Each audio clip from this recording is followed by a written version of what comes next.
হাতে আমার অল্প সময়, এই অল্প সময়ের মধ্যে আমাকে সিলেবাসটা ঠিকঠাকভাবে রিভিশন দেওয়াটা প্রয়োজন।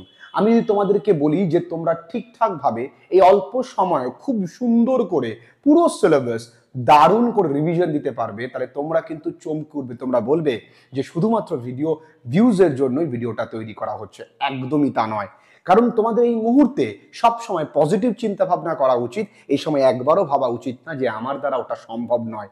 মনে রাখবে, তুমি যেটা বলছো যে সম্ভব নয়, তুমি যেটা ভাবছো যেটা সম্ভব নয়, মন, তোমার ব্রেন সেইভাবেই তোমাকে কিন্তু সিগন্যাল দেবে, আর দিনের শেষে তুমি সেটা পারবে না। তাই তুমি যেমনটা ভাববে, যেমনটা বলবে, তোমার সঙ্গে ঠিক তেমনটাই হবে।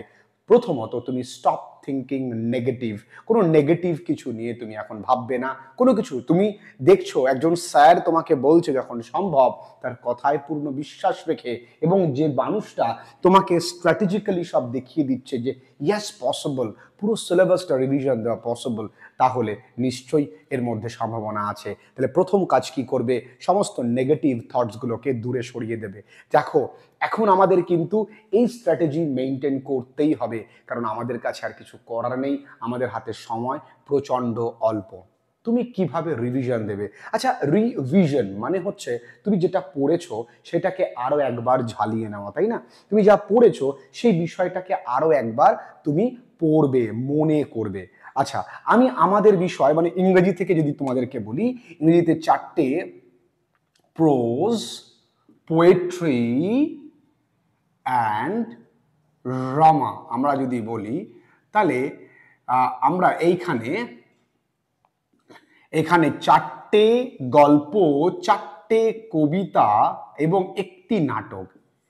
দেখো দেখো, সমস্ত খেলায় ব্রেন এবং প্ল্যানিং ইজ ভেরি ইম্পর্টেন্ট, এবং একজন গুরুর কাজ কিন্তু সেই প্ল্যানিংটাকে সঠিকভাবে এক্সিকিউট করতে তোমাদেরকে হেল্প করা।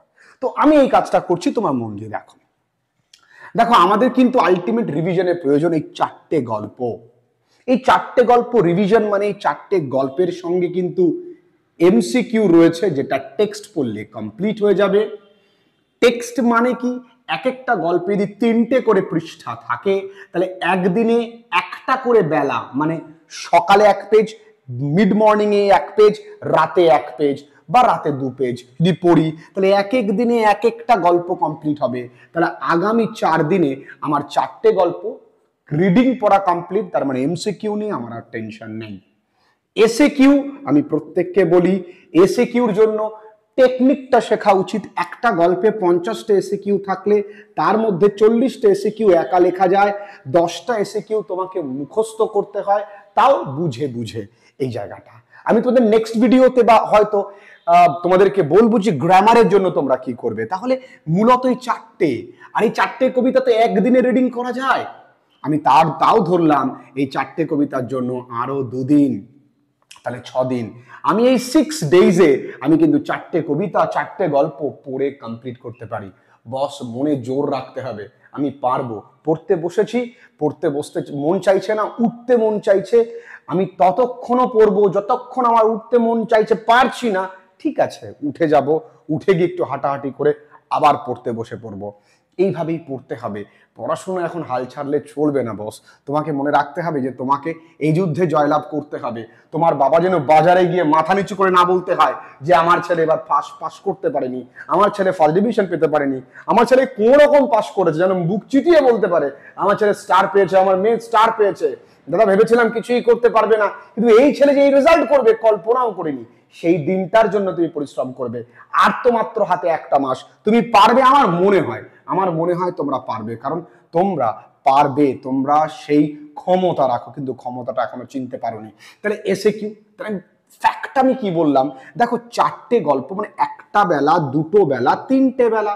তাহলে এই 1টা পেজ, 2টো পেজ, 3টে পেজ। আমি জানি তোমাদের অন্যান্য পড়াও থাকে, প্রত্যেকটা সাবজেক্ট এরকম অল্প অল্প করে নাও, অল্প অল্প অল্প করে। বুফে সিস্টেমে খাবার দেখেছো, অল্প অল্প অল্প অল্প করে নিচ্ছে, তারপরে খাচ্ছে, আবার প্রয়োজন হলে আবার নিচ্ছে। তো এইরকম এক গাদা নেওয়ার দরকার নেই, অল্প অল্প করে নাও। দেখবে যে আগামী 4 দিনে তোমার 4টে গল্প পড়া হয়ে গেছে, আগামী 2 দিনে তোমার 4টে কবিতা পড়া হয়ে গেছে। নাটক রিডিং পড়বার আমার হাতে সময় নেই। কে বলেছে? আমরা মাইন্ডে কেন রাখবো নাটক রিডিং পড়বো না?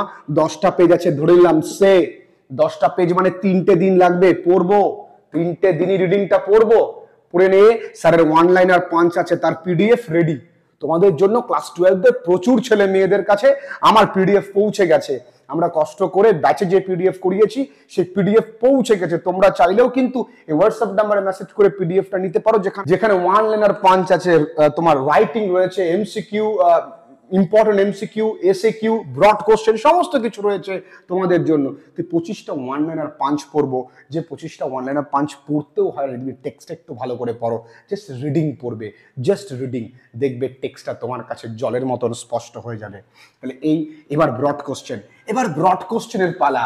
ব্রড কোশ্চেন এই যে বললাম প্রত্যেক বেলায় অল্প অল্প করে, খুব বেশি ব্রড কোশ্চেন পড়তে হবে না। কি কি ব্রড কোশ্চেন পড়তে হবে আমি বলবো তোমাকে। হয়তো কবিতা থেকে হয়তো 4টে, গল্প থেকে 6টা এবং নাটক থেকে হয়তো 5টা, এই কটা ব্রড কোশ্চেন আমরা পড়বো। রাইটিং এর জন্য কি পড়বো সেটাও আমি বলবো। এখন তোমার যে মেইন টার্গেট, যে তুমি যা মুখস্থ করে রেখেছো সেগুলোকে রিভিশন দাও, টেস্ট পরীক্ষার আগে পরে যতটুকু তুমি পড়েছো সেটাকে মেক শিওর রিভিশন দাও। আমি বারবার করে বলি, nothing is impossible in the world. এই পৃথিবীতে ইম্পসিবল বলে কোনো শব্দ হয় না, কারণ ইম্পসিবল যে শব্দটা, সেই শব্দটা নিজে বলছে আই অ্যাম পসিবল। আরে তোরা আমাকে ইম্পসিবল বলিস, আমি বলি আমি সম্ভব।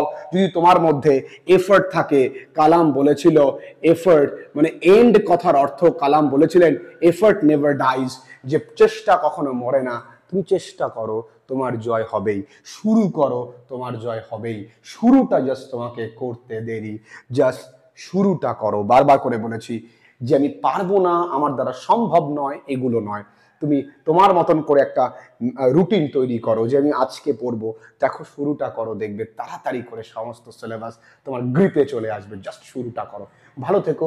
আজকের ভিডিওটা এই পর্যন্তই, দেখা হচ্ছে কোনো নেক্সট ডে নেক্সট কোনো ভিডিওতে।